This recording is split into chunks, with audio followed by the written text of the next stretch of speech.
Praise the Lord. Hallelujah. அன்பார்ந்தவர்களே, கடந்த 2 முறை நான் செய்தது போல ஆவடைக்கு வந்தபோது இன்றும் 4 எளிதான கேள்விகள், 4 மிக எளிமையான பரிசுகள். 2 அருத்தந்தையர்கள் இருக்கிறார்கள் மைக்கோடு. மைக்கில் சொல்ற பதில் மட்டும்தான் ஏற்றுக்கொள்ளப்படும். நீங்க இருக்கிற இடத்திலிருந்து கத்தினால் ஏற்றுக்கொள்ளப்படாது. கையை உயர்த்துங்கள், மைக் உங்களுக்கு வரும். தயவுசெய்து இருக்கும் இடத்திலிருந்து கத்த வேண்டாம், மைக்கில் மட்டும் சொல்லுமாறு அன்போடு கேட்டுக்கொள்கிறேன். முதல் கேள்வி ரொம்ப சிம்பிளான கேள்வி. கடந்த 5-6 நாட்களாக பல மறைவுரை கேட்டிருக்கிறீங்க அந்தோணியாரை பற்றி. பதுவை நகர் அந்தோணியார் ரொம்ப சிம்பிள். பிள்ளைங்க முதல்ல பதில் சொல்லலாம், சின்ன பிள்ளைங்க. பதுவை நகர் எந்த நாட்டில் இருக்கிறது? ஜப்பானிலா, சீனாவிலா, இந்தோனேசியாவிலா? எந்த நாட்டில் இருக்கிறது பதுவை நகர்?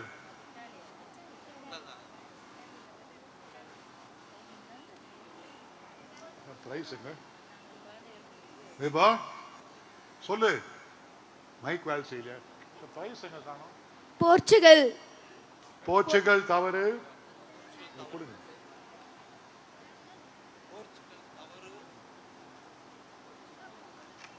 போர்ச்சுகல் தவறு. அடுத்தது மைக் வேலை செய்யா? இத்தாலி. இத்தாலி சரியான விடை. போய் கொடுத்துரு, ஓடி போய்.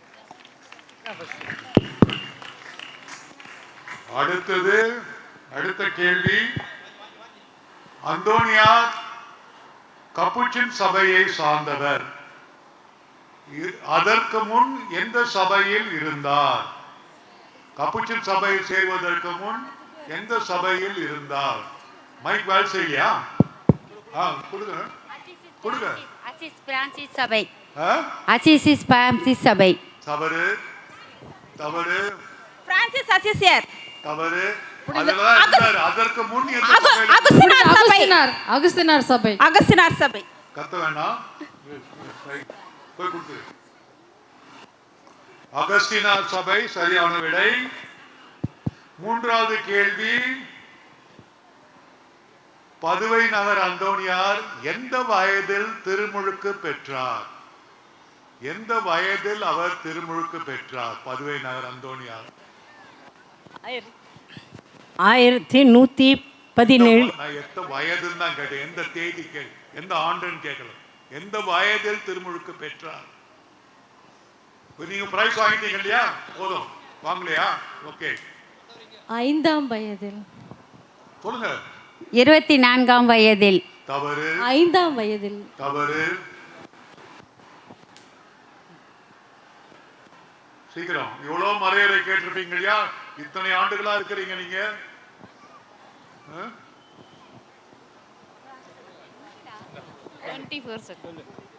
சீக்கிரம், டைம் ஆகுது. 24. தவறு. நான் சொல்றேன், சொல்லிட்டுங்களா? சார் 15 வயது. 8 வயதில். குழந்தையா இருக்கும் போது. 8 வயது சொன்னது யாரு? 8 வயது சரியான விடை. போய் கொடுத்துரு. 8 வயது சொன்னவங்கிட்ட யார் சொன்னா? அந்தம்மாவா? சரி, கடைசி கேள்வி. அதற்கு தங்க பதக்கம், தங்கத்தால் ஆன கப்பு. அந்தோணியாரை அடையாளப்படுத்துவது 3 பொருட்கள்.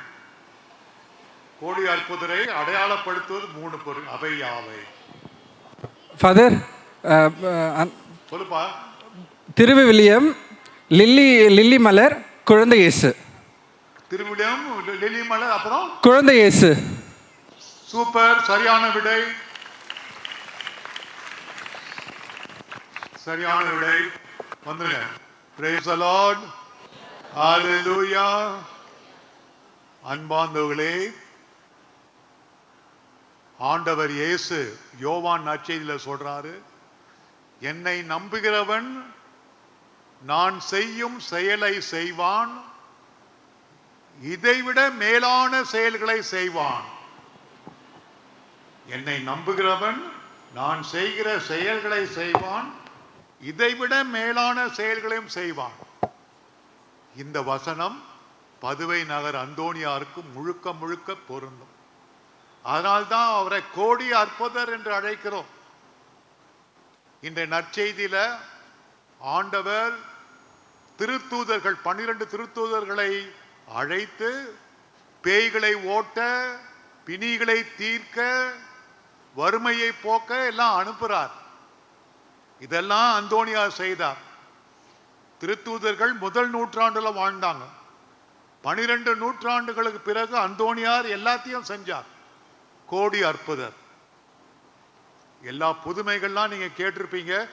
நான் அதெல்லாம் சொல்ல போறது. ஒரே ஒரு புதுமை மட்டும் இயேசு செய்யாத புதுமையை செய்தார். இயேசு தம் வாழ்நாளிலே செய்யாத புதுமை அந்தோணியார் செஞ்சார். அது என்னவென்றால், ஒரே நேரத்தில் 2 இடங்களில் இருந்தார். நீங்க கேள்விப்பட்டிருப்பீங்க. ஒரு முறை தனது மடத்திலே அவர் காலை கட்டளை ஜெபத்தை சொல்லிக் கொண்டிருந்தார். மடத்திலே திடீரென்று அவர் நினைவு வந்தது, தொலைவிலே ஒரு ஊரிலே மறையுரை ஆற்ற வேண்டும். அதை மறந்தே விட்டார். ஐயோ, அந்த மக்கள்லாம் காத்திருப்பாங்களே என்று ஆண்டவரிடம் வேண்டினார். உடனே ஆண்டவர் அவருக்கு புதுமை செய்து அவர் அந்த ஊரிலும் அதே நேரத்தில் மறையுரை ஆற்றினார். இந்த ஊரில் கட்டளை ஜெபம், அந்த ஊரில் மறையுரை ஆற்றுகிறார். ஒரே நேரத்தில் 2 இடங்களில் அந்தோணியார் பிரசன்னமானார். இயேசு உயிர்த்த பிறகுதான் எல்லா இடங்களிலும் அவர் இருக்கிறார். இயேசு லாசரை உயிர்த்தெழ செய்தார். அந்தோணியார் எத்தனையோ பேரை உயிர்த்தெழ செய்திருக்க வேண்டும். காரணம், அவர் கோடி அற்புதர். அன்பார்ந்த பதுவை நகர் அந்தோணியார் பக்தர்களே, நான் ஒரு கேள்வி கேட்கிறேன். அந்தோணியாருடைய வல்லமை, அவர் செய்த அற்புதங்களுக்கு அடிப்படை காரணம் என்ன என்ற கேள்வி. நேற்றைய தினம் அந்தோணியார் விழா, அதே சமயம் இன்னொரு விழா. என்ன விழா அது? நேற்று மரியன்னையுடைய மாசற்ற இதய விழா. நேற்றைய தினம் அவருக்கு 8 வயதில் திருமுழுக்கு கொடுக்கப்பட்டது. பிறகு அவருடைய தூய்மையான அன்னை தினந்தோறும் பங்கு ஆலயத்துக்கு சென்று மரியன்னையின் மாசற்ற இதய சிறுபத்தின் முன் அந்தோணியாரை ஒப்பு கொடுத்து, அன்னையே, உன்னுடைய இதயம் போல என் மகனுடைய இதயம் இருக்க வேண்டும், தூய்மையான இதயம் அவருக்கு இருக்க வேண்டும் என்று தினந்தோறும் அர்ப்பணித்து, அந்தோணியாரை அர்ப்பணித்து ஜெபித்தாள். அதில்தான் அந்தோணியாருடைய ரகசியம். ஒரு தாயுடைய ஜெபம், ஒரு தாயுடைய ஜெபம் அவரை இந்த நிலைக்கு உயர்த்தியது. இன்றைய நற்செய்தியிலே நாம் பார்த்தோம், இயேசு கூட்டத்தை பார்க்கிறார். ஆயனில்லா ஆடுகள் போல அலைகழிக்கப்பட்டார்கள், மிகவும் சோர்வுற்றிருந்தார்கள். ஆகவே அவர்களுக்கு போதிக்க, அவர்கள் பிணியை தீர்க்க 12 திருத்தூதர்களை நியமிக்கிறார். 11 நூற்றாண்டுகளுக்கு பிறகு அந்தோணியாரை அன்று திருத்தூதர்களை நியமித்தது போல அந்தோணியார் அவர்களுக்கு கடவுள் அவருக்கு எல்லா வல்லமையும் கொடுத்து அவரை திருத்தூது பணி செய்ய அனுப்புகிறார். முதல் வாசகத்திலே கவனித்தீர்கள், ஆண்டவர் இஸ்ராயல் மக்களுக்கு மோசே வழியாக சொல்லுகிறார், நீங்கள் உலகத்திலே மிக பெரிய இனமாக இருப்பதினால் நான் உங்களை தெரிந்து கொள்ளவில்லை. உண்மையிலே நீங்கள் மிக சிறிய இனம். ஆனால் நான் உங்களை எகிப்து அடிமை தளத்திலிருந்து எடுத்து கழுகின் ரெக்கைகள் மேல் உங்களை வைத்து என்னிடம் கொண்டு வந்தேன். கழுகின் ரெக்கைகள் மீது. கழுகு எவ்வளவு உயரம் பறக்கும் உங்களுக்கு தெரியும். கழுகு உயரமா போய் சென்று விட்டால் யாருமே அதை பிடிக்க முடியாது. கழுகுகளின் இரக்கத்தின் மேல் இறக்கைகள் மீது வைத்து உங்களை நான் என்னிடம் கொண்டு வந்தேன். இது போல அன்பை அந்தோனியார் தன் வாழ்க்கையில் அனுபவித்திருக்க வேண்டும். ஆண்டவர் எவ்வளவு வல்லவர், எவ்வளவோ பெரியவர், நான் ஒரு சிறு கருவி என்று அந்தோனியார் ஆண்டவருடைய கருவியாக செயல்பட்டார். அன்பார்ந்தவர்களே, நாம் நினைக்க கூடாது அந்தோனியார் போதிக்கதான் செய்தார், புதுமைகள் செய்தார், போதித்தார், புதுமைகள் செய்தார், அவ்வளவுதான் என்று நினைக்க கூடாது. மாறாக அவர் ஏழைகளோடு ஏழையாக வாழ்ந்தார், ஏழைகள் மத்தியிலே ஏழையாக வாழ்ந்தார். நான் சொன்னேன், முன்பு அகஸ்தினார் சபையில் இருந்தார். இளைஞனாக இருந்தபோது அவர் ஊருக்கு கப்புச்சின் குருக்கள் ஒவ்வொரு வெள்ளிக்கிழமையும் பாடுபட்ட இயேசுவின் பாடுபட்ட சிறுபத்தை பவனியாக கொண்டு வருவார்கள்.